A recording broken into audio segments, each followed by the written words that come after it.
Pernah nggak sih kepikiran soal warisan yang bakal kita tinggalin nanti? Ini bukan soal uang atau properti ya, tapi sesuatu yang jauh lebih dalam.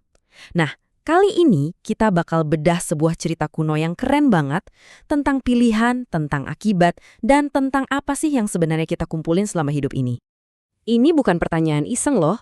Coba deh bayangin sebentar, kalau hidup kita itu ibarat sebuah kantong, dan setiap hari kita punya kesempatan buat masukin sesuatu ke dalamnya, apa yang bakal kamu pilih? Kebaikan?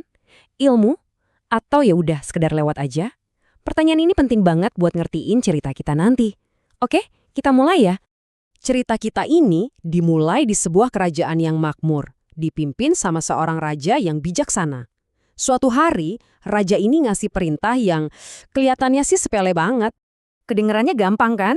Cuma disuruh pergi ke kebun, ambil buah, masukin kantong. Tapi, justru di dalam tugas-tugas yang kelihatan simpel inilah karakter asli seseorang itu diuji. Dan seperti yang bakal kita lihat, cara ketiga menteri ini merespon perintah yang sama persis ini justru akan menentukan nasib mereka. Nah, disinilah ceritanya jadi seru banget. Kita seakan-akan ngelihat cerminan tiga tipe manusia yang berbeda. Dikasih tugas yang sama, ternyata mereka ngambil tiga jalan yang beda jauh. Yuk, kita lihat pilihan mereka masing-masing. Coba lihat deh perbedaannya di sini. Jauh banget kan? Di satu sisi ada menteri pertama, dia yang paling niat dan berintegritas. Di tengah ada menteri kedua yang tipenya, ya yang penting kelar lah. Dan terakhir, menteri ketiga, yang malah milih buat curang dan nipu. Beda banget kan tiga pola pikir ini? Menteri yang satu ini ngelihat perintah raja sebagai kesempatan buat nunjukin dedikasinya. Dia nggak cuma sekedar ambil buah, tapi dia bener-bener nyari kualitas. Dia kelilingin setiap sudut kebun, milih dengan teliti buah yang paling manis, paling seger, dan ngisi kantongnya cuma dengan yang terbaik dari yang terbaik. Nah, menteri yang ini mikirnya, ngapain sih repot-repot? Yang penting tugas beres.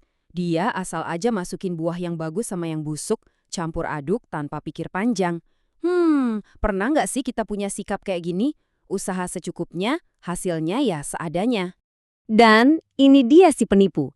Dia pikir dia lebih pintar dari rajanya. Dia bikin ilusi, kantong yang kelihatannya penuh dan berat dari luar. Tapi isinya cuma sampah dan kebohongan. Dia lebih peduli sama penampilan daripada isinya. Akhirnya, ketiganya balik ke istana. Masing-masing bangga sama hasil kerja mereka. Mereka pikir ujiannya udah selesai. Padahal mereka nggak tahu kalau ujian yang sebenarnya baru aja mau dimulai. Dan disinilah plot twistnya. Sang raja bahkan nggak ngelirik sama sekali isi kantong mereka. Hasil kerja mereka saat itu nggak penting buat dia. Karena dia punya rencana lain. Sebuah ujian terakhir yang sama sekali nggak mereka duga. Dan inilah puncaknya. Perintah yang tadinya kelihatan sepele, tiba-tiba jadi hukuman buat mereka. Coba bayangin kagetnya mereka gimana. Si menteri pertama, wah dia bakal pesta makan buah enak. Menteri kedua, bakal kelaparan di antara buah-buah busuk. Nah, menteri ketiga, ya ampun dia nggak punya apa-apa selain daun kering dan penyesalan. Oke, sekarang mari kita tarik tirainya dan lihat apa sih sebenarnya yang ada di balik cerita ini. Soalnya, ini bukan cuma dongeng tentang raja dan buah-buahan. Ini tuh cermin buat kehidupan kita semua. Pertanyaan ini nih yang membawa kita langsung ke inti masalahnya.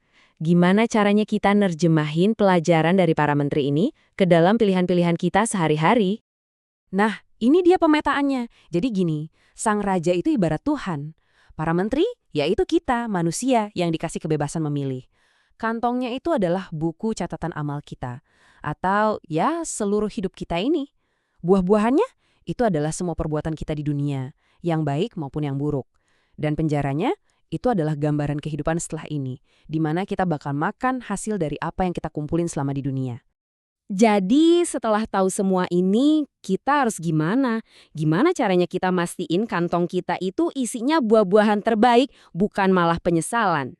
Inilah kebenaran utamanya. Nggak ada jalan pintas menuju kebaikan. Nggak ada siapapun yang bisa kita kelabui. Ujung-ujungnya, kita sendiri yang bakal berhadapan langsung dengan isi kantong kita. Poin-poin ini bisa jadi rangkuman buat kita. Hidup itu anugerah, sebuah kantong kosong yang nunggu buat diisi. Setiap tindakan, setiap ucapan, itu adalah buah yang kita pilih. Pertanyaannya, apakah kita memilih dengan bijak? Apakah kita memilih buah yang akan menyehatkan jiwa kita nanti? Atau kita cuma asal mengisi ruang dengan daun kering dan kotoran? Aku bakal tinggalin kalian dengan pertanyaan ini. Nanti, saat perjalanan di dunia ini berakhir dan kantong kita diminta kembali, apakah isinya akan jadi sumber kebahagiaan dan penopang kita? Atau justru malah jadi sumber penderitaan? Pilihannya ada di tangan kita, mulai dari hari ini.